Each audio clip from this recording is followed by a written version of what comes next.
आंतरराष्ट्रीय महिला दिनाच्या पार्श्वभूमीवर राज्य सरकारनं मुख्यमंत्री माझी लाडकी बहीण योजनेतील पात्र लाभार्थ्यांना फेब्रुवारी आणि मार्च महिन्याचे एकत्रित 3,000 रुपये देण्याचा निर्णय घेतला।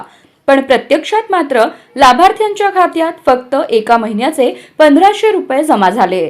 त्यामुळे राहिलेले 1,500 रुपये कधी जमा होणार असा प्रश्न महिलांना पडला होता। आता याविषयी महिला आणि बालविकास मंत्री आदिती तटकरे यांनी माहिती दिली आहे। लाडकी बहीण योजनेतील पात्र महिलांना फेब्रुवारी महिन्यासाठी 1,500 रुपये आणि मार्चसाठी 1,500 रुपये असे एकूण 3,000 रुपये 2 टप्प्यात जमा केले जात आहेत। ही प्रक्रिया शुक्रवारपासून सुरू झाली आहे। येत्या 12 मार्च पर्यंत सर्व लाभार्थ्यांच्या बँक खात्यात रक्कम जमा होईल असेही तटकरे यांनी स्पष्ट केले। राज्यातील सर्व पात्र महिलांना या योजनेचा लाभ मिळणार असून त्या निश्चिंत राहाव्यात असे आवाहन करण्यात आले आहे। आजच्या अर्थसंकल्पात या योजनेचा निधी वाढवण्याच्या संदर्भात चर्चा झाली, पण ते 1,500 रुपयांवरून 2,100 रुपये कधी दिले जाणार यासंबंधीचे ठोस अपडेट देण्यात आले नाहीत।